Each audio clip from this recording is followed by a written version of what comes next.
सहनाववतु सहनौ भुनक्तु सह वीर्यं करवावहै तेजस्विनावधीतमस्तु मा विद्विषावहै। ओम शांति शांति शांति। गुरुर्ब्रह्मा गुरुर्विष्णु गुरुर्देवो महेश्वरः गुरुरेव परं ब्रह्म तस्मै श्री गुरवे नमः। ओम पार्थाय प्रतिबोधितां भगवतां नारायणेन स्वयं व्यासेन ग्रथितां पुराणमुनिना मध्ये महाभारतम् अद्वैतामृतवर्षिणीं भगवतीम् अष्टादशाध्यायिनीम् अम्ब त्वामनुसन्दधामि भगवद्गीते भवद्वेषिणीम्। नमोऽस्तु ते व्यासविशालबुद्धे पुल्लारविन्दायतपत्रवन्नेत्र येन त्वया भारततैलपूर्णः प्रज्वालितो ज्ञानमयः प्रदीपः प्रपन्नपारिजाताय स्तोत्रवेत्रैकपाणये ज्ञानमुद्राय कृष्णाय गीतामृतदुहे नमः। सर्वोपनिषदो गावो दोग्धा गोपालनन्दनः पार्थो वत्स सुधीर्भोक्ता दुग्धं गीतामृतं महत्। वसुदेवसुतं देवं कंसचाणूरमर्दनं देवकी परमानन्दं कृष्णं वन्दे जगद्गुरुं कृष्णं वन्दे जगद्गुरुं।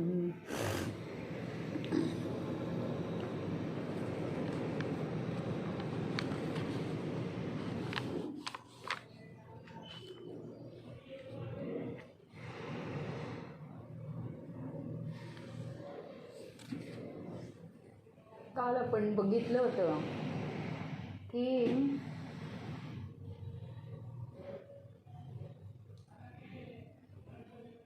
तामसी त्याग हा कसा असतो।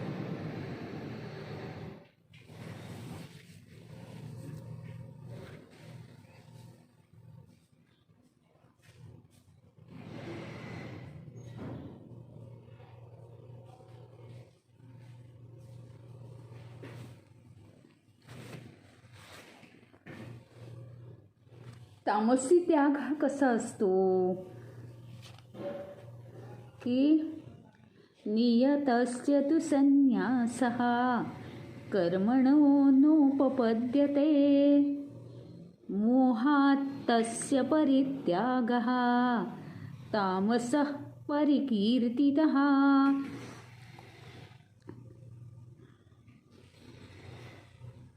कर्मांचाच त्याग करतात ते, हा असतो तामसी त्याग।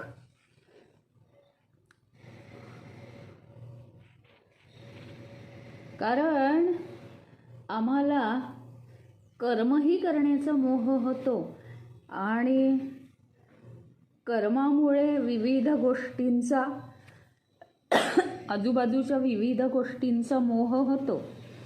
आणि दुसरी गोष्ट म्हणजे कर्माच्या फळाचा सुद्धा मोह होतो। त्यामुळे त्या कर्माचाच त्याग करून टाकावा असं जेव्हा म्हणतात त्याला म्हणायचं तामसी त्याग। त्याचं कारण कर्माचा त्याग केला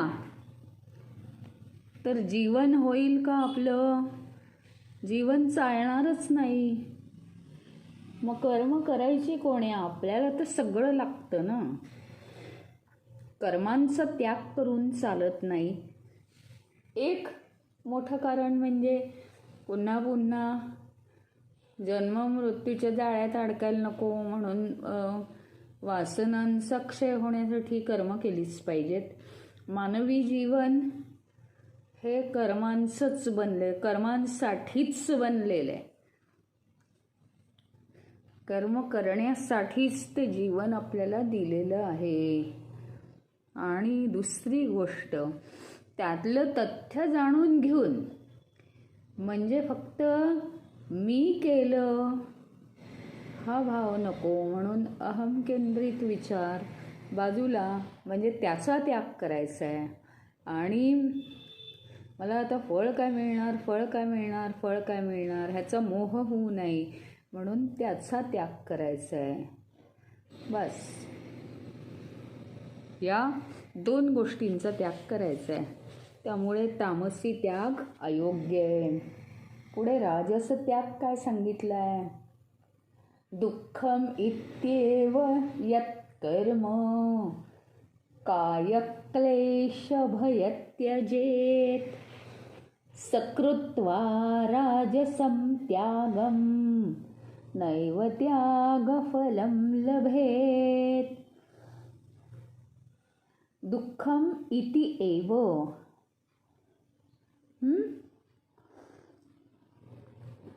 दुःखकारक आहे म्हणून ते सोडून दिलं जातं. एखादं कर्म, हे कर्म आपल्याला त्रास देत आहे, नाही करायचं. कारण राजसिक लोक हे असे मोहाचेच असतात. पाहिजे आणि नको नको अशा 2 भावना असतात त्यांना. त्याच्यामुळे एखादं कर्म त्रास द्यायला लागलं की नाही, मग हे आपण करायचंच नाही. पण विहित कर्म करावीच लागतात ना, त्यामुळे ते भीतीने सोडून दिलं जातं.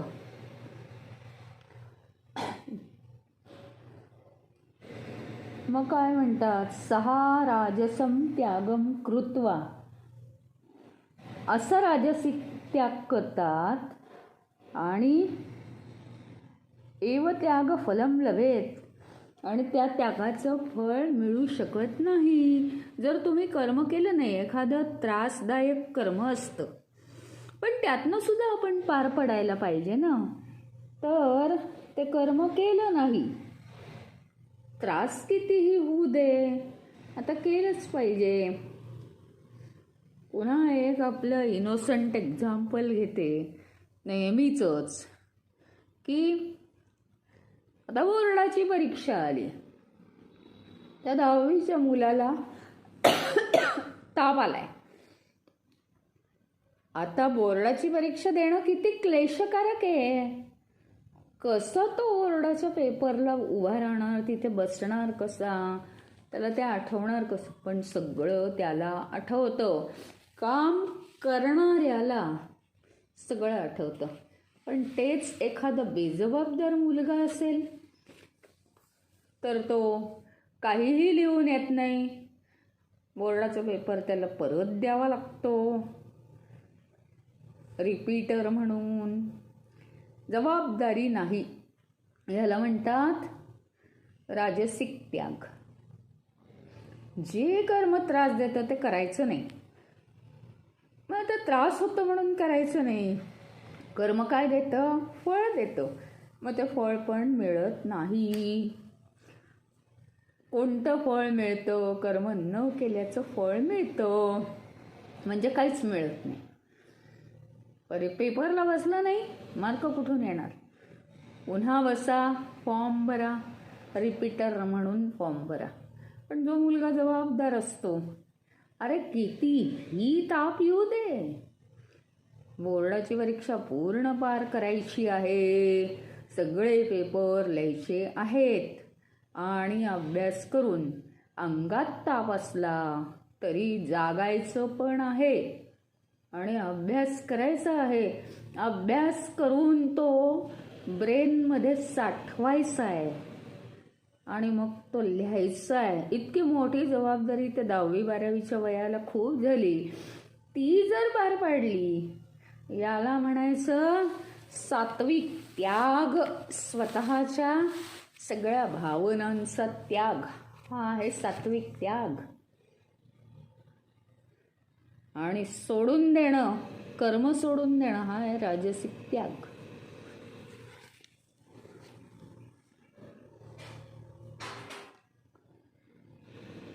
त्यामुळे हा श्लोक काय सांगतो? जे कर्म आपल्याला दुःख देतं, क्लेश देतं, त्रास देतं, ते कर्म करायचं नाही. कारण मोहात पडलेले लोक आहेत हे राजसिक लोक. आणि ते कर्म जर केलं नाही तर त्या कर्माची फळं मिळत नाहीत आणि कर्म आणि फळं यांची लिंक तुटते.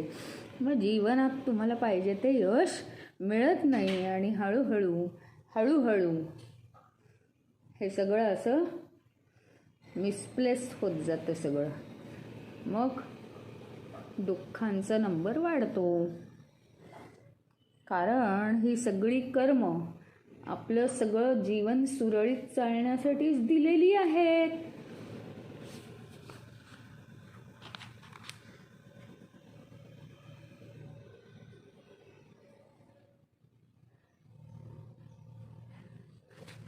आणि इथे वेड्यासारखं असं समजू नये की कर्माचा त्याग केला ते कर्म त्रास देतं म्हणून कर्माचा त्याग केला. कर्माचा त्याग केला म्हणून त्याचं फळ मिळणार आहे का? आता त्यागाचं फळ चांगलं मिळतं ना. तर भगवंत म्हणतात कर्माचा त्याग केला म्हणून फळ नाही मिळणार. कारण कर्माचा त्याग कधीच करायचा नसतो.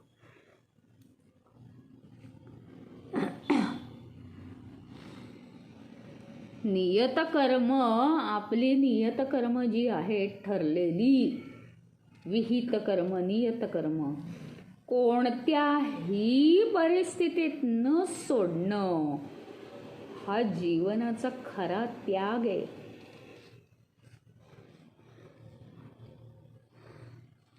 आणि याला जास्त श्रेष्ठ समजलं जातं.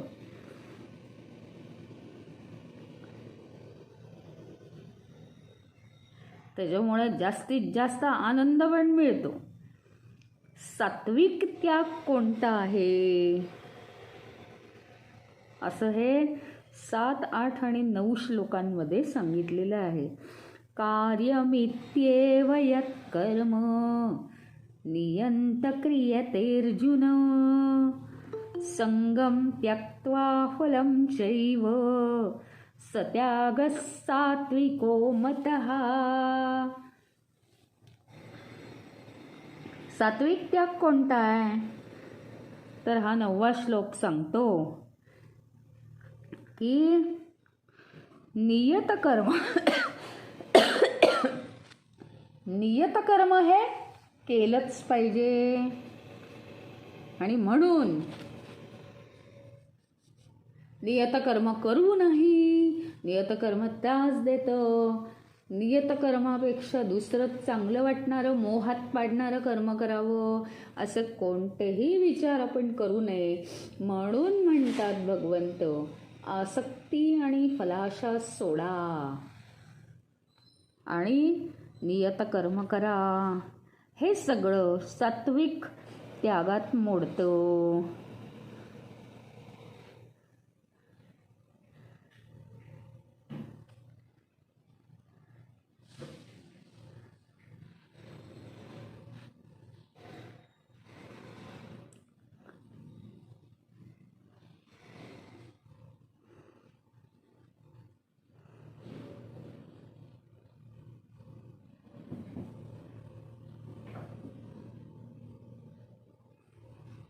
आणि याच्याही पलीकडे सात्विक त्याग म्हणजे हळूहळू स्वतःचं जीवन हे सुरळीत पार करून सुद्धा म्हणजे आपल्याला इतकी सवय होते की सहज रीतीने स्वतःचं जीवन हे सहजपणे पार करून समाजासाठी सुद्धा भरपूर काही करता येतं.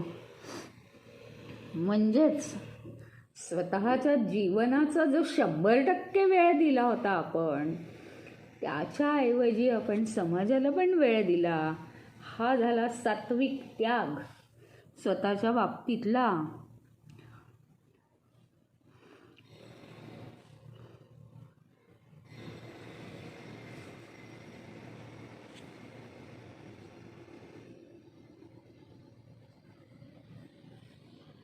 योग्य जर व्यवस्थित विचार केला तर आपली मानसिकता कर्माबद्दलची योग्य असली पाहिजे. आणि योग्य मानसिक पद्धतीने चांगल्या उद्देशाने जर आपण कर्म केली तर प्रत्येक गोष्टीसाठी इतकं सहज नाहीच होत ते. काही ना काहीतरी निश्चित त्याग करावा लागतो. त्याला म्हणायचं सात्विक त्याग.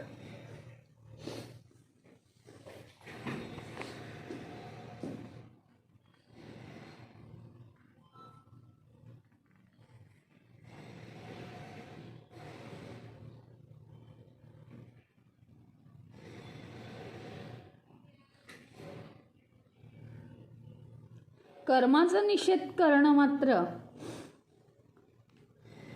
अतिशय वाईट. मग तर जीवनच चालणार नाही.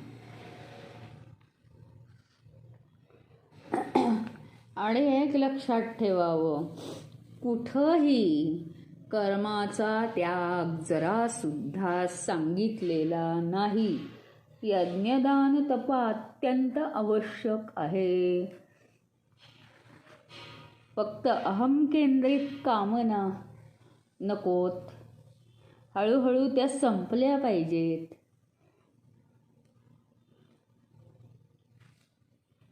हळूहळू आपल्याला अत्युच्च अनुभूती यायला लागते. जीवनात काही न करता आनंदी आनंद निर्माण होतो.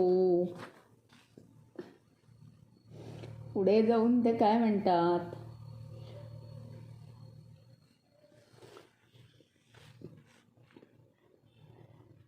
सात्विक त्याग सतत करत राहिल्यामुळे, बुद्धीने विवेक करत राहिल्यामुळे काय होतं, ईश्वरी अनुभूती येते.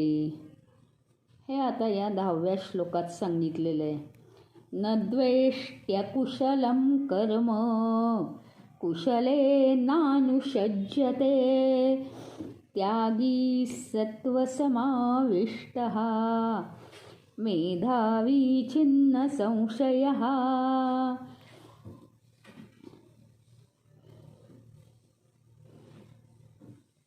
काय म्हणतायत ते, सत्वगुणांनी युक्त, मेधावी म्हणजे बुद्धिमान, आणि छिन्न संशय म्हणजे कशाचाही संशय नाही. नाही तर आपण सारखे मागे पुढे करत राहतो, हे योग्य आहे का ते योग्य. असा जो त्यागी आहे, जी कर्म आवडत नाही त्याचा द्वेष पण करत नाही तो, आणि जी कर्म आवडतात त्याच्या मागे पण लागत नाही, आसक्ती करत नाही त्याची, त्याचा मोह करत नाही.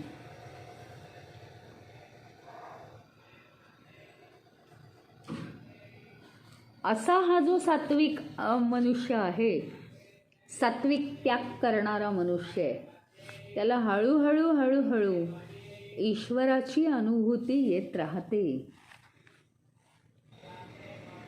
पण त्याच्यामध्ये ना, म्हणजे आपण आपलं कर्तव्य कर्म करायचंच आहे. तुम्ही म्हणाल मग आम्ही कर्तव्य कर्म करत नाही का, पण आम्हाला कुठे अनुभूती येते. अहम केंद्रित विचार नष्ट झाले पाहिजे. मी केलं, आपण बघा काहीही, म्हणजे मी नोकरीचंच उदाहरण देते ना. आपण नोकरीच्या ठिकाणी जातो, करतो, मोकळे होतो, त्याचा काही फारसा विचार करत नाही. घरी येतो, काहीच आठवत नाही आपल्याला नोकरीवरचं. ते फक्त तेवढ्यापुरतं असतं. तशी प्रत्येक कर्म ही पूर्ण करायची आहेत. करण्यापूर्वी अत्यंत प्रेमाने त्या कर्माचा विचार करायचा आहे बेस्ट करण्यासाठी. परंतु कर्म झाल्यानंतर तिथनं उठायचंच त्या पाटावरून, परत परत पंक्तीला नाही बसायचं त्या कर्माच्या. असं आहे. त्याच्यामुळे हे फक्त आपल्याला जमलं पाहिजे. मग मी केलं, कोणी केलं, माझ्यामुळे असं झालं, काही नाही, काही नाही. झालं ते झालं. एक कर्म म्हणजे जीवन आहे का, मग आपण काय एवढा मोठा त्याचा विचार करतो की मी केलं, मी केलं, मी केलं. नाही आहे तसं ते.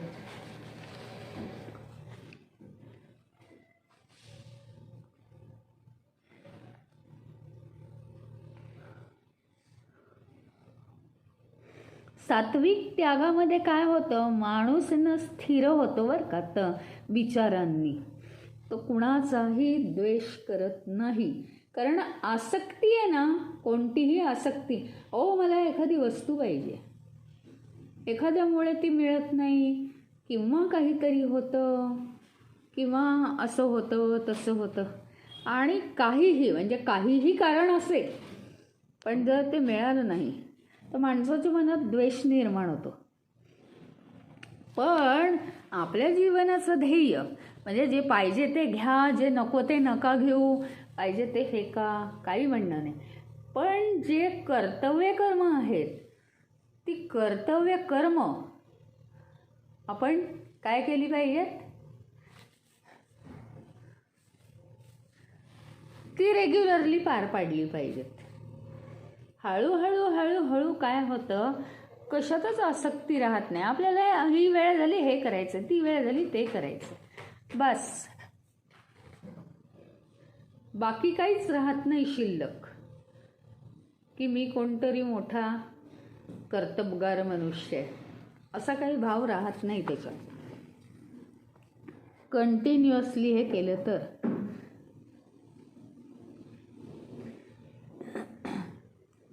आणि मग आसक्तीचा प्रकारच झाला नाही, मोहच झाला नाही. त्यामुळे काय होतं माहिती का, एखादी गोष्ट नाही जरी मिळाली तरी तो मनुष्य दिवसानुदिवस समाधानी होत जातो, आनंदी होत जातो आतून.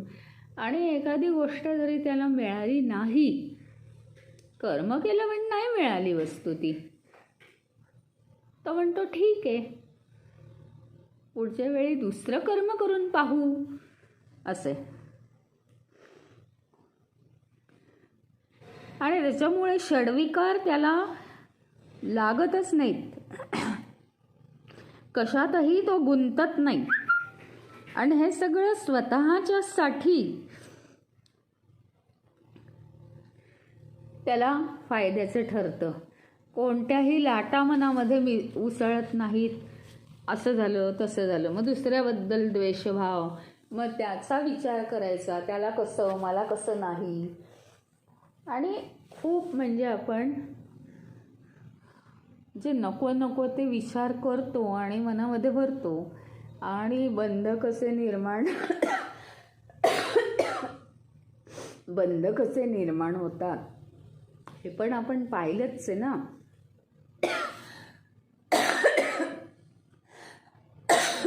एवढासा विचार जरी रिपीट झाला तरी सुद्धा बंध निर्माण होतो. त्याच्यामुळे जे काही सगळं घडतं आहे, खूप मोठी मजा आहे. जे काही सगळं घडतं आहे ते सगळं मान्य आहे मला, भावभावना आहेतच. काय होतं माहिती का, तुम्ही ते नीट समजवून घ्या, नाहीतर असे प्रश्न पडतात. मग अलिप्त जर राहिलं तर भावभावना कशा येतील आम्हाला, मग आम्ही मानव म्हणून राहणारच नाही. नाही, रोजचं जीवन आहे तसं आहे, पण बॅकग्राऊंडला एखादी गोष्ट सारखी जी मनात येते त्याच्याऐवजी हा गायडन्स लागून आपण प्रत्येक गोष्ट घडता क्षणी त्याच्यापासून अलिप्त होतो. कारण घडलेली जी गोष्ट आहे पास्ट टेन्स, त्याच्यात काहीच करू शकत नाही. ती चांगली असो किंवा वाईट असो. चांगली असेल तर आनंद मनवावा, पण तो आनंदसुद्धा जास्त नको. कारण तो आनंद जास्त मनवला तर आपण जास्त आनंदात वाहत गेल्यामुळे पुढे येणारं जे दुःख आहे ते आपल्याला सहन होत नाही.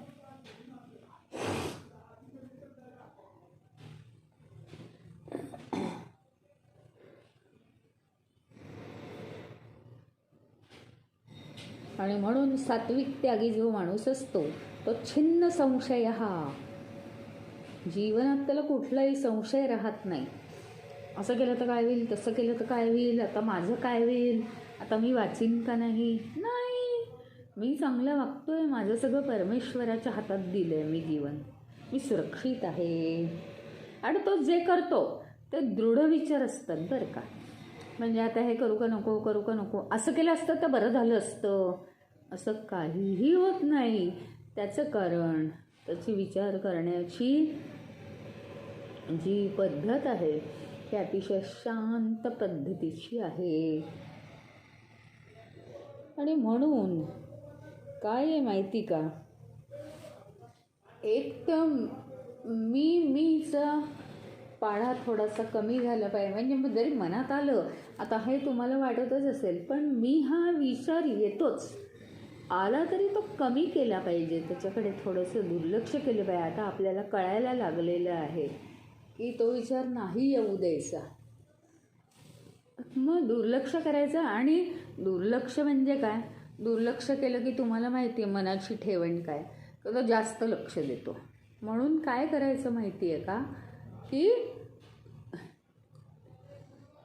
त्यावेळेस वेगळं काहीतरी करायचं, किंवा काहीतरी टेक्निक, किंवा करता करविता भगवंत असं म्हणायचं मनातल्या मनात. म्हणजे मीच काही राहतच नाही. पुढे 11व्या श्लोकात ते काय म्हणतात, नहि देहभृता शक्यम त्यक्तुम कर्माण्यशेषतः यस्तु कर्मफलत्यागी सत्यागित्याभिधीयते.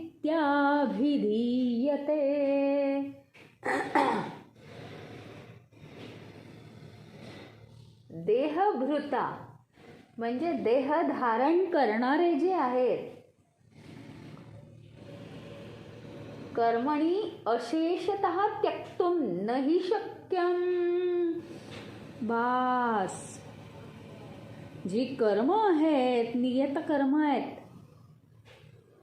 ती थोडीही त्यागून चालणार नाहीत देह धारण करणाऱ्यांना. आलं लक्षात?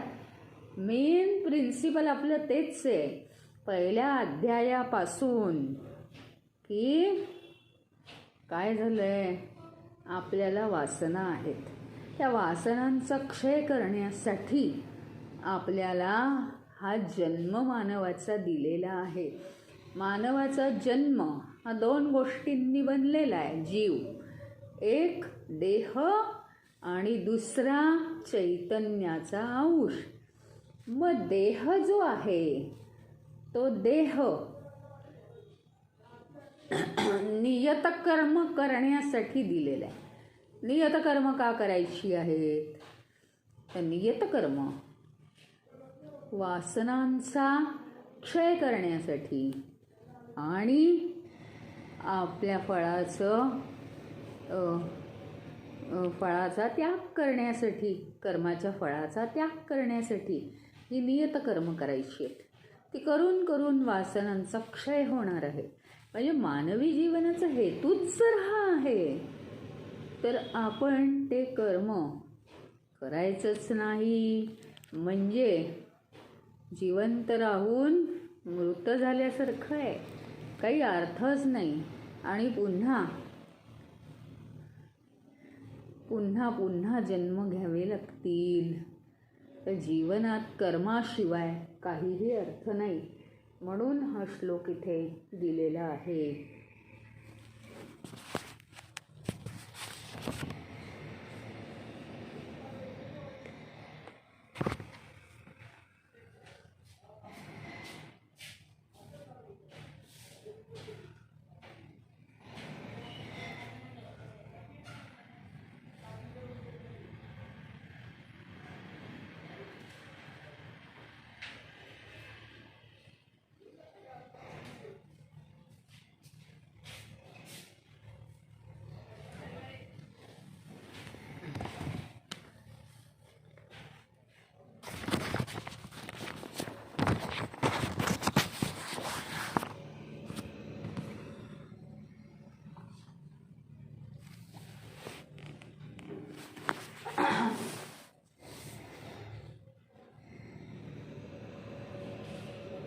कर्म हे माणसाला करावीच लागणार आहेत.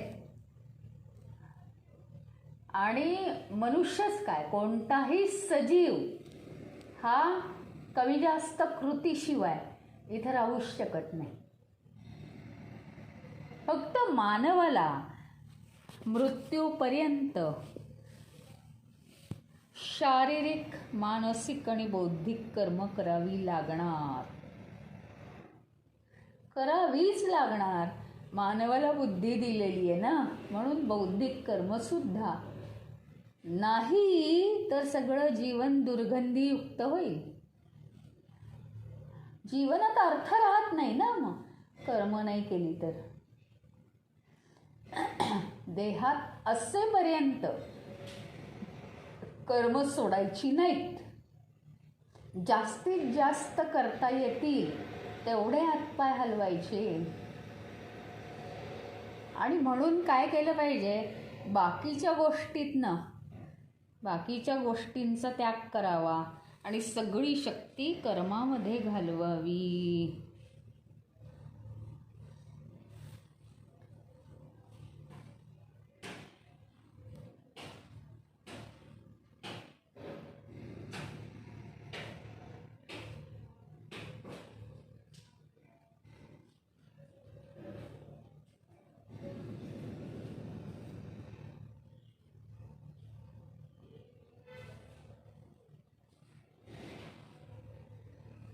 काय आहे, कर्म करायची आणि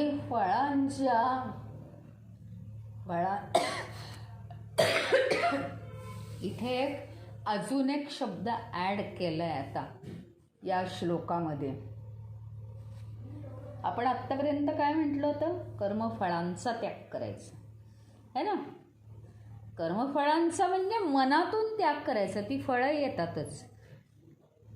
आता परत तेच, तो त्याग पूर्ण केव्हा होईल माहिती का, इथे एक ॲडिशनल शब्द दिलाय, कर्म फळांच्या उपभोगांचा त्याग करायचा. आत्तापर्यंत आपण काय शिकलो, कर्म करत असताना आणि कर्म झाल्यानंतर कर्माच्या फळाचा विचार करायचा नाही, पण ते कर्म करणाऱ्याकडेच ते फळ येतं. कडू असो गोड असो तुमच्या कर्मानुसार. परंतु कर्म आल्यानंतर मनुष्य चोखायला लागतो, हे फळ गोड आहे किंवा त्याला ते फळ वाईट वाटतं की आपण चांगलं कर्म केलं नाही, मग तेव्हा त्याला दुःख होतं. हे चुकीचं आहे. त्याचं कारण, जे कर्म केलं त्याचं फळ आलं, ते कर्म नाही केलं चांगलं, त्याचं फळ नाही आलं चांगलं. मग यात तुम्ही विचार करून त्या भावभावना करण्याचं कारण काय आहे, त्याच्यामध्ये आपण गुंततो. सूक्ष्म विचार केला आहे. आणि इथे ॲडिशनल शब्द आला आहे की कर्मफळांचा त्याग म्हणजे कर्मफळाच्या भोगाचा त्याग. उदाहरणार्थ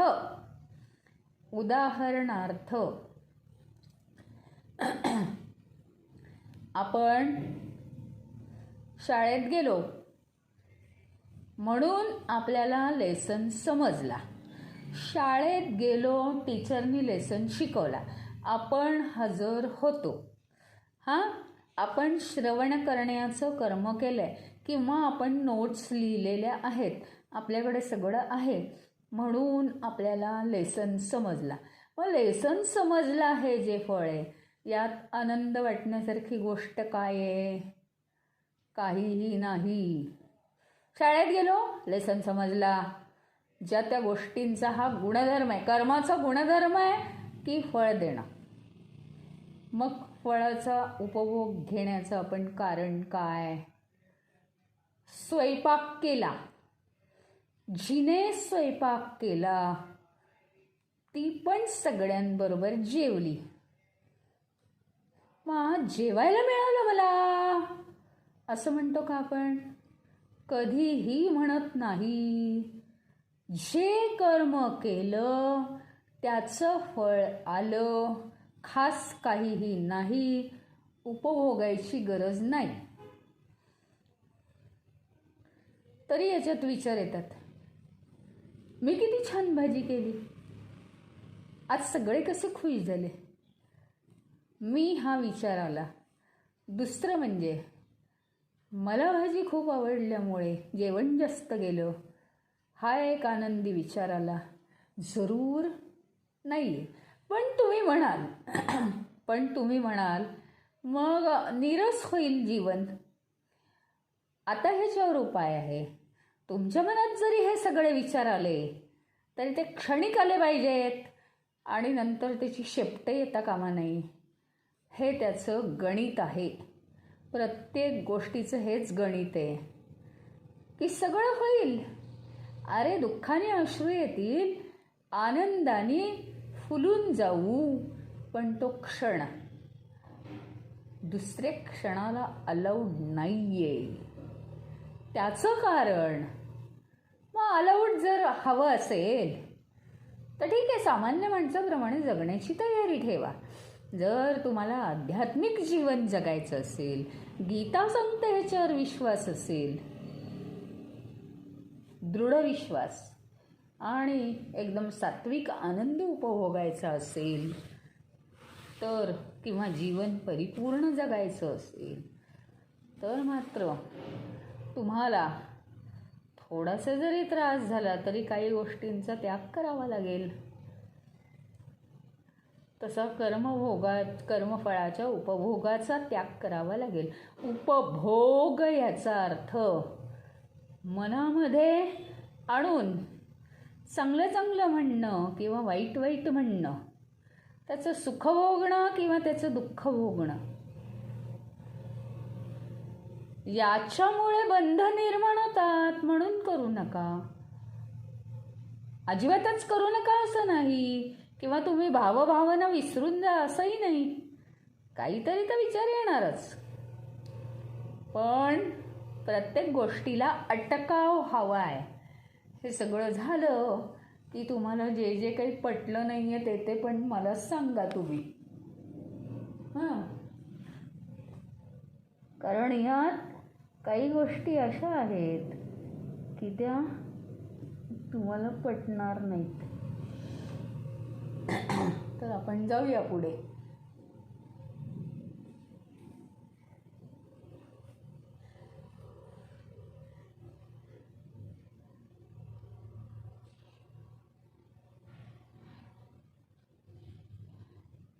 पुढे जाऊन ते 12व्या श्लोकात काय म्हणतात, अनिष्टमिष्टं मिश्रं च त्रिविधं कर्मणः फलं भवत्यत्यागिनां प्रेत्य न तु संन्यासिनां क्वचित्.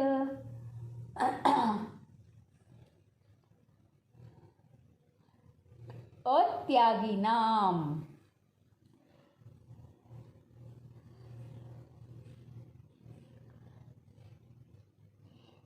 म्हणजे ज्यांना काहीच त्याग करायचा नाही, ज्यांनी काही त्यागच केला नाही, त्यांना मात्र काय होतं,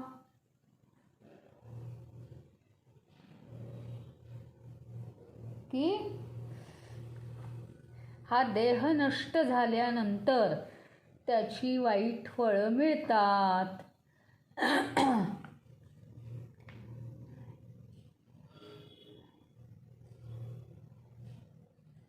म्हणजेच काय होतं, अनिष्ट आणि इष्ट असं दोन्ही फळ मिळतं. कारण त्यांनी कर्म केलेली असतात, पण कर्मफलाचा वगैरे त्याग केलेला नसतो. मग काही योग्य त्यांना फळं मिळतात देह नष्ट झाल्यावर, काही अयोग्य फळं मिळतात, काही त्रास देणारी, काही त्रास न देणारी. हे कर्मफल जे आहे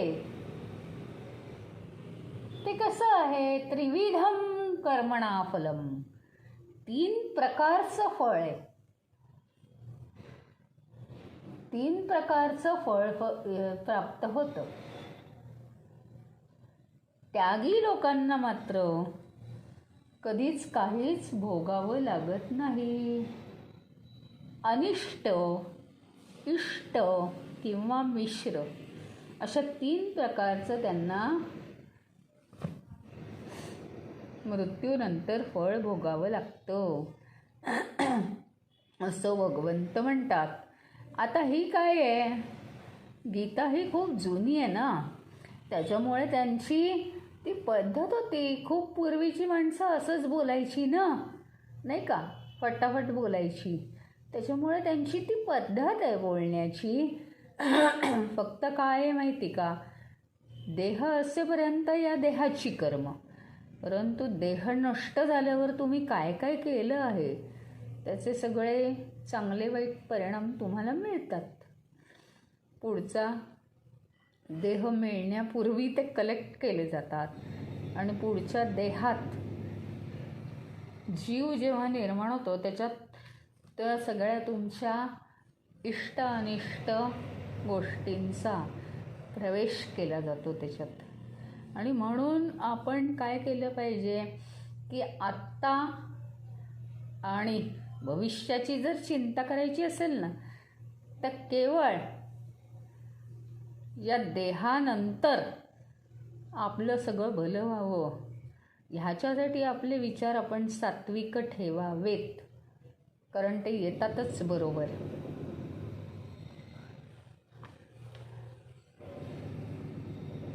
आणि म्हणून त्यांनी जागं केलेलं आहे.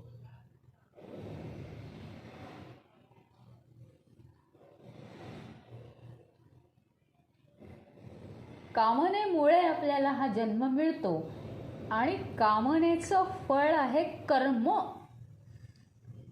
कामना आहेत म्हणून कर्म करावीच लागतात. जर कर्त्याचा हेतू शुद्ध असेल, म्हणजे अहंकाराला चिकटलेला नसेल, फळाला चिकटलेला नसेल, तर कृती ही खूप सुंदर होते. आणि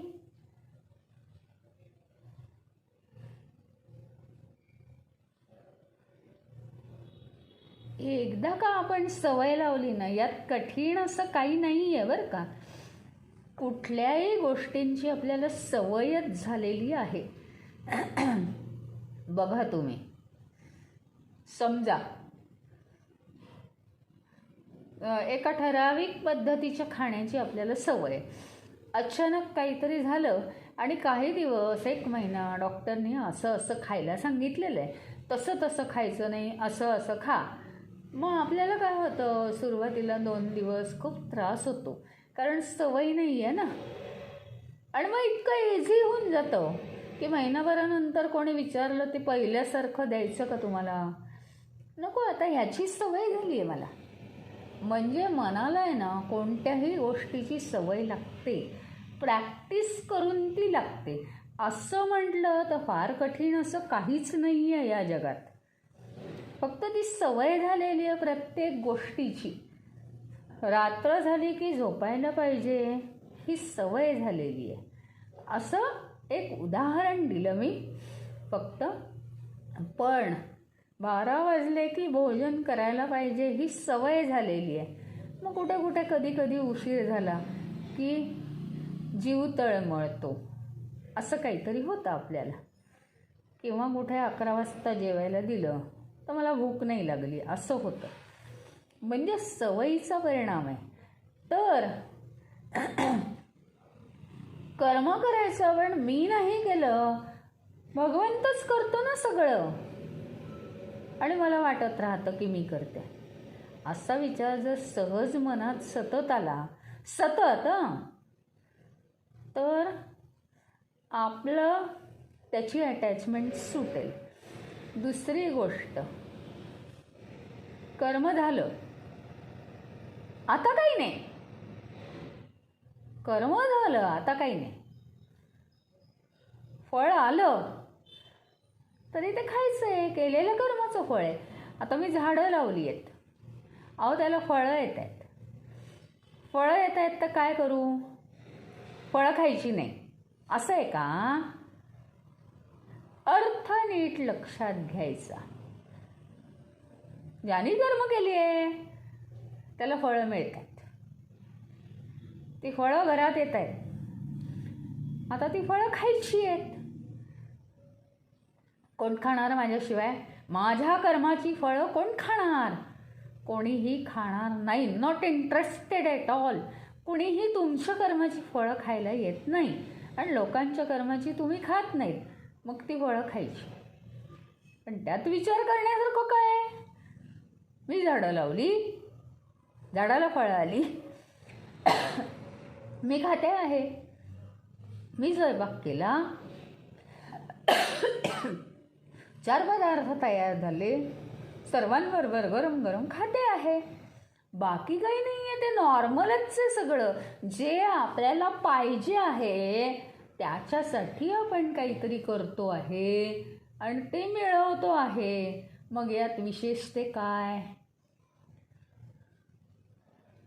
काही नाहीच आहे. ॲक्च्युली शास्त्रशुद्ध काय आहे माहिती का? हे बघा, खुरपं आहे. खुरप्याने जमीन खुरपायची आहे. खुरपं हे साधन आहे. ते खुरपं जमीन खुरपण्यासाठी वापरलं जातं. मग तिथे झाडं लावली जातात, झाडं येतात. खुरपं काही म्हणतं का हो कधी? का ते पुढे पुढे येतं सारखं? माझ्यामुळे झालंय, किती छान. काही नाही. मी सुद्धा म्हणत नाही माझं खुरपं किती छान, माझं खुरपं किती छान. पण तेच सेम टू सेम हा देह आहे. पण या देहाचं महत्त्व मी किती वाढवलं आहे. मला वाटतं की मी देहच आहे म्हणून मी त्याच्या मागे लागले. ज्यावेळी मला कळेल, आणि कसं आहे, हे दुष्टचक्र आहे. मला एकटं कळायला पाहिजे की मी चैतन्य नाही, तर देहाची आसक्ती हळूहळू कमी केली पाहिजे. देह काहीही करू शकत नाही म्हणजे भगवंत करतो. जोपर्यंत मला चैतन्याचा अनुभव येत नाही तोपर्यंत मी चैतन्य नाही आहे सध्या. मला जर अनुभव यायला लागला तर मी म्हणेन मी चैतन्य आहे. पण ते गॅरंटी नाही. मग मी म्हणते की मी देह आहे, पण मी देह असू शकत नाही. कारण देह जड आहे. इतर साधनांसारखा तो साधन म्हणून आपल्याला दिलाय सांभाळायला. माहीत नाही आपल्याला सांभाळायला दिलाय. किती वर्ष तो आपल्या हातात ठेवतोय हे साधन. पण तोपर्यंत आपण या साधनाचा उपयोग करून घेऊ. आपल्या जीवनाची नांगरणी करून घेऊ ना या साधनांनी. आणि सगळे जे तण आहेत ना ते आयुष्यातनं काढून टाकू. सगळे वासनांचे तण काढून टाकू. मोह नको. मी काहीही करू शकत नाही म्हणजे हा देह, भगवंतच करतो सगळं. ही भावना म्हणजे मनातल्या मनात बोलून बोलून प्रॅक्टिसनी ती जाईल. आणि मग एकदा पक्की झाली ना प्रॅक्टिस, एवढा आनंद होईल की मी इतर गोष्टींपेक्षा खूप अलिप्त झाले. म्हणजे अलिप्त म्हणजे काय? मी आहेच. राजा जनक सगळं राज्य बघत होता. एवढं मोठं राज्य बघत होता आणि तो विदेही म्हणतात त्याला, विदेही अवस्थेत होता. म्हणजे त्याला तो दिसायला देहात दिसत होता आणि त्याला देहाचा स्पर्श जाणवत नव्हता. इतकी त्याची भावना क्लिअर होती की मी देह नाही आहे. म्हणजे आपली कामं सुटत नाहीत. मला म्हणायचंय, जनक राजांनी काही वगवी वस्त्र धारण नाही केली आणि त्याच्या जीवनात काय काय झालं. सीतेचा शोकसुद्धा त्याला झाला असेलच मुलगी म्हटल्यावर.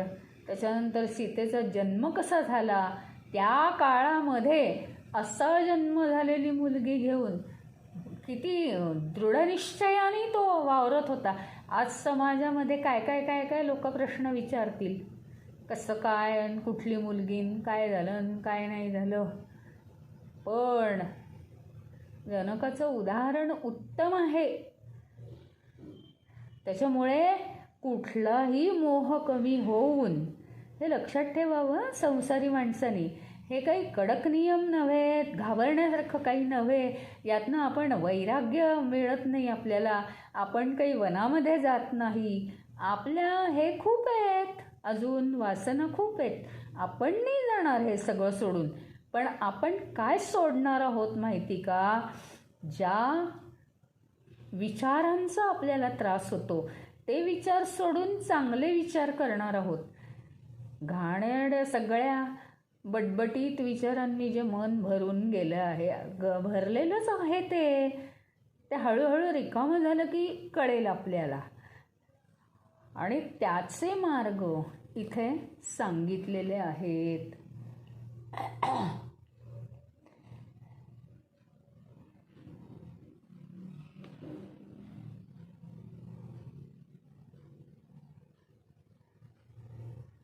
त्यामुळे काय माहिती का, माणसाला देह नष्ट झाल्यावर ह्याची सगळ्याची योग्य अयोग्य किंवा मिश्र दोन्हीची मिश्र फळं मिळत राहतात.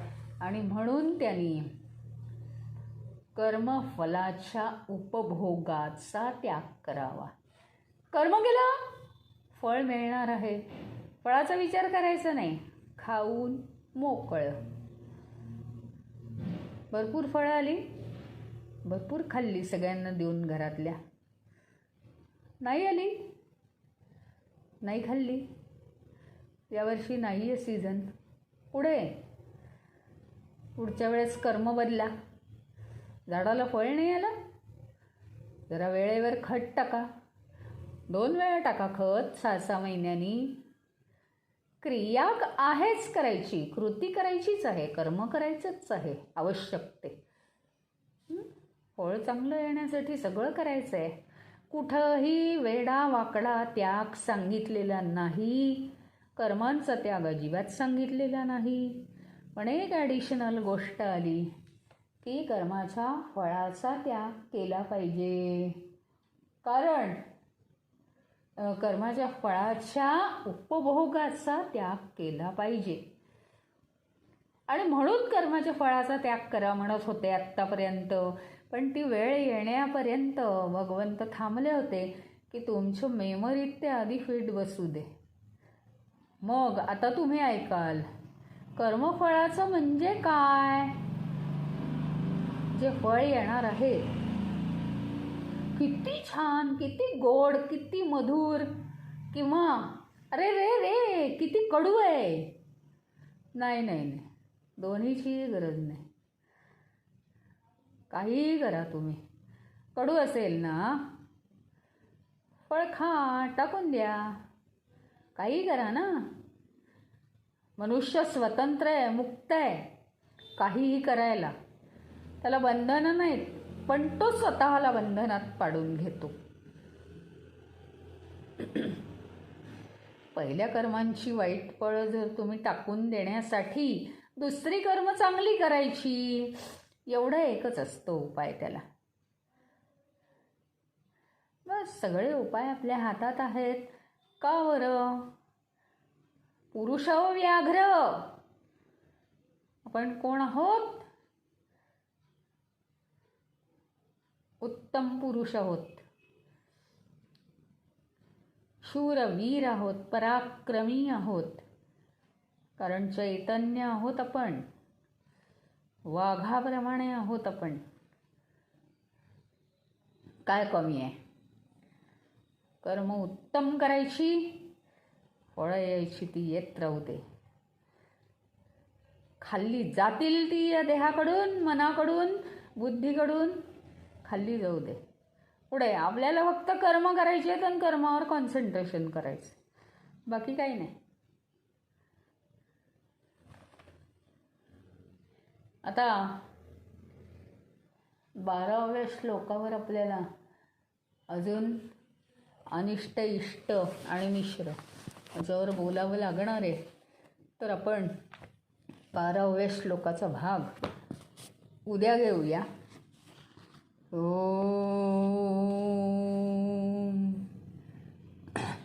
ओम पूर्णमद पूर्णमिदं पूर्णात् पूर्णमुदच्यते पूर्णस्य पूर्णमादाय पूर्णमेवावशिष्यते. ओम शांती शांती शांती. हरि ओम. श्री गुरुभ्यो नमः. हरि ओम.